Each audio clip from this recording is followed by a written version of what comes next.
Well, hello there, everybody. How about we try this? How about we graph an equation if we're given a point and a slope?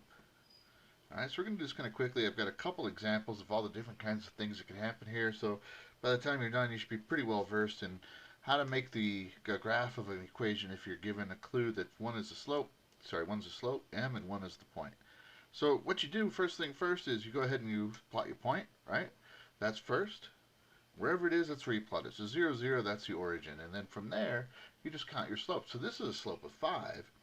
Well, 5 is the same as 5 over 1. And remember, that's rise over run. So y is rise, x is run. So you're going to go up 1, 2, 3, 4, 5. And then you would go over 1. So up 1, 2, 3, 4, 5, over 1. There's your other dot.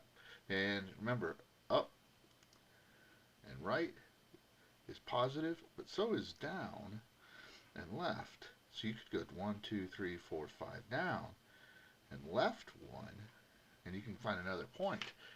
And then you've got 3 points, so you have a nicer looking graph. Connect the dots, and you're done. All right, let's talk about the second one we got here, right? So what we have is we have the point negative 3, 2. That is in the second quadrant. They go 1, 2, 3, 4. Oh, can't see, there we go. They go 1, 2, 3, 4, like this. Alright, so this is in the second quadrant. We have a slope of 0 in the point negative 3, 2, 3, and positive 2. So that's x is negative 3, y is positive 2. That's right there. That's negative 3, 2. Now the slope is 0. The thing is about slope is 0, that is a horizontal line. So it's going to be just like this right here. Every single point on that line is going to be 2. So the equation of that line is actually y equals 2. So that's how you graph it if you have a slope of 0. So 0 is a horizontal line. Alright, moving on. Now here we have one. We have the point negative 1, 1. It's also in the second quadrant.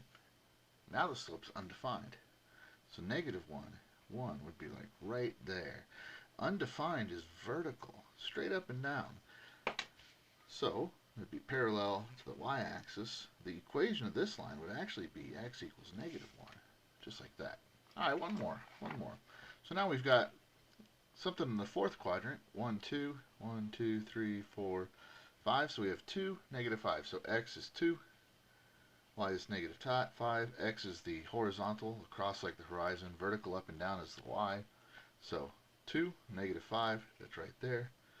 So that's 2, negative 5, that's our coordinate. Now we have a slope of negative 4 over 5. So here's the problem, right? 1, 2, 3, 4. So I could go down 4 and then over 5, but I'm running out of room. I'm kind of going way off of my graph.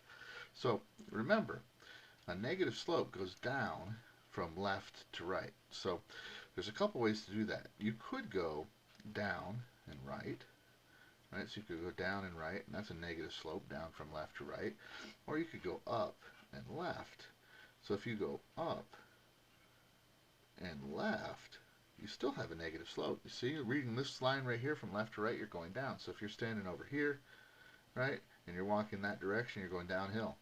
So that's what we're going to do here. So instead of going down 4 and to the right 5, we're going to go up 4, 1, 2, 3, 4.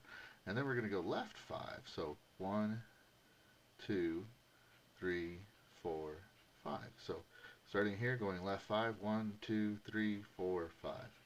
So now when we connect our dots, we still have, like we need, a negative slope. And there you go. So anyway, I hope this has been helpful. You guys are killing it, bruh.